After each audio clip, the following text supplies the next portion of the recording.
اور دوسری جانب پاکستان کی سب سے مقبول جماعت جو ہے وہ بے تحاشا ڈیمانسٹریشن کر چکی ہے اور ان کے حق میں یہ فیصلہ آیا ہے، اور وکلاء کی ایک بڑی تعداد اور پاکستان کے اندر موجود ڈسٹرکٹ بارز ہیں ان کی جانب سے اور دیگر جو وکلاء کی تنظیمات ہیں ان کی جانب سے بھی یہ اندیا سامنے آ چکا ہے کہ وہ سپریم کورٹ کے فیصلے کے ساتھ کھڑے ہوں گے، تو کتنا بڑا بحران جنم لے سکتا ہے۔ اب میری رائے میں اور ملک کے ساتھ محبت رکھنے والے تمام لوگوں کی رائے میں حکومت وقت کو یہی جو ہے وہ تجویز دینا سب سے معقول بات ہوگی کہ ان کو اپنی ہار بھی نظر آتی ہے تو انہیں فیصلہ ضرور تسلیم کرنا چاہیے تاکہ ملک کا نظم و نسق جو ہے وہ چلتا رہے، ملک کے اندر آئین جو ہے اس کا احترام قائم رہے اور ملک جو ہے وہ آگے بڑھے، چاہے کسی کی بھی جو ہے وہ حکومت آتی ہے۔ اور یہ تو ہوتا ہے کہ آپ ایک حکومت کرتے ہیں پر اگلی حکومت آپ کو نہیں ملتی ہے۔ تو آپ نے عمران خان سے حکومت چھینی تھی عدم اعتماد کر کے، اب وہ آپ سے چھین رہے ہیں، انہوں نے اس وقت قبول کیا تھا، آپ اس وقت قبول کریں، اور وہ تو اس طرح نہیں چھین رہے جس طرح آپ نے چھینی تھی، وہ تو عوام کے اندر جانا چاہ رہے ہیں۔ تو آپ کو بالکل یہ تسلیم کرنا چاہیے اور بالکل کوئی نئی جنگ نہیں شروع کرنی چاہیے جو ملک کی ڈوبتی ہوئی معیشت کو مزید جو ہے وہ ڈبو دے۔ اور جو موقف اختیار کیا ہے پی ڈی ایم نے وہ بڑا مضحکہ خیز ہے۔ میں بطور ایک اسٹوڈنٹ آف لاء بھی اس پہ تبصرہ کرتا ہوں کہ پی ڈی ایم کی حکومت یہ کہہ رہی ہے، پاکستان کی حکومت یہ کہہ رہی ہے کہ یہ فیصلہ جو ہے یہ اقلیتی بینچ کا فیصلہ ہے، تو بڑی جلدی سے یہ دیکھا جا سکتا ہے کہ سب سے پہلے 9 رکنی بینچ نے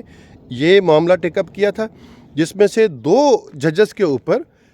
اسی گورنمنٹ نے اور پی ٹی آئی کے علاوہ دیگر سیاسی جماعتوں نے تنقید کی تھی، تو وہ 2 جج علیحدہ ہو گئے۔ اس کے بعد 2 ججز جو ہیں وہ علیحدہ ہو گئے اپنی مرضی سے، نہ انہیں کسی نے نکالا نہ جو ہے ان کے اوپر تنقید ہوئی، وہ علیحدہ ہو گئے۔ تو 5 ججز کے لیے پھر ایک فیصلہ ہوا کہ نیا جو ہے وہ بنایا جائے بینچ۔ اس بینچ کی تشکیل میں 5 ججز پر مشتمل بینچ تشکیل پایا۔ وہ 5 ججز جو ہیں انہوں نے ایک فیصلہ لکھا جس کا پہلا جملہ ہی یہ ہے کہ 3-2 کی میجورٹی سے یہ فیصلہ دیا جاتا ہے کہ 90 دن کے اندر آئین کے مطابق پاکستان میں انتخابات ہونا ضروری ہے۔ اب اس کے بعد کیا گنجائش رہ جاتی ہے یہ کہنے کہ یہ 3-2 کا فیصلہ نہیں ہے، یہ 4-2 کا فیصلہ ہے، یا اس طرح سے ہے یا اس طرح سے ہے، یا یہ کہنا کہ ہم اس فیصلے کو مسترد کرتے ہیں، یہ قانونی لحاظ سے، آئینی لحاظ سے ممکن نہیں ہے۔ یہ اسی طرح ممکن نہیں ہے جس طرح کل ہونے والی پروسیڈنگ میں چیف جسٹس نے کہا تھا کہ آپ لکھ کر دیجئے جو لوگ یہ کہتے ہیں کہ ہم بائی کاٹ کرتے ہیں سپریم کورٹ کی اس پروسیڈنگ کا، تو کوئی لکھ کے نہیں دے سکا تھا، حالانکہ یہ متحدہ پی ڈی ایم جو ہے یہ ان کا ہی ورشن تھا کہ وہ سپریم کورٹ کی پروسیڈنگ کا بائی کاٹ کر رہے ہیں، لیکن لکھ کے نہیں دیا جا سکا کیونکہ قانونی طور پہ اس کی کوئی حیثیت نہیں تھی۔ اسی طرح اس فیصلے کو مسترد کرنے کی بھی کوئی حیثیت نہیں ہے، اور سپریم کورٹ کے اس فیصلے کی جتنی تعریف کی جائے وہ کم ہے، کیونکہ اس فیصلے یہ بڑا جو ہے ایک کمپریہنسو اور جامع قسم کا فیصلہ ہے جس کے اندر پہلے سے جاری شدہ الیکشن کمیشن کے شیڈول کو برقرار رکھا گیا ہے اور اس کے اندر ضروری تبدیلیاں کر دی گئی ہیں۔ الیکشن کمیشن نے جو فیصلہ دیا تھا کہ ممکن نہیں ہے انتخابات اور 8 اکتوبر کو کرائے جائیں گے، صرف اس فیصلے کو جو ہے کالعدم قرار دیا گیا ہے اور شیڈول کو 14 مئی تک ایکسٹینڈ کرتے ہوئے اسی شیڈول کے مطابق الیکشن جو ہے ان کے انعقاد کا حکم دیا ہے۔ اور یہ اگر انتخاب اس طرح سے گورنمنٹ نہیں کراتی ہے یا اس کے اندر مزید رکاوٹیں جو ہے وہ پیدا کرتی ہے تو بہت مشکل ہو جائے گا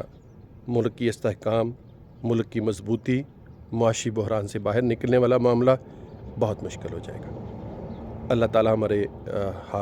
حکمرانوں کو بھی اور اپوزیشن کے لوگوں کو بھی عقل سلیم عطا فرمائے۔ اور جبل احد آپ جو دیکھ رہے ہیں بیک گراؤنڈ میں، اسی پر کھڑے ہو کر آقا کریم صلی اللہ علیہ وسلم نے وہ بڑی اہم گفتگو کر رکھی ہے، تو ہم اللہ کو یہ واسطہ دیتے ہوئے کہ آپ کو اس جبل احد کا واسطہ ہے جو محمد عربی صلی اللہ علیہ وسلم کے ساتھ محبت رکھتا ہے کہ ملک پاکستان کی، خیر فرما دیجئے، ملک پاکستان کو اقوام عالم کے اندر عزت اور ناموس عطا فرما دیجئے، اس کو تمام تر معاشی، اقتصادی اور سیاسی بحرانوں سے اپنی رحمت سے نکال دیجئے اور اس کو ترقی اور استحکام کی شاہراہ پر گامزن کر دیجئے۔ خواتین و حضرات، اپنے میزبان شفقت می سندھو ایڈوکیٹ کو مدینہ المنورہ سے یعنی ریاست مدینہ سے اجازت دیجیے۔ اپنا اور اپنے ارد گرد کا خیال رکھیے اور پاکستان کی آزادی کا، آئین کی عملداری کا بھی خیال کیجیے۔ پاکستان زندہ باد، پاکستان پائندہ باد۔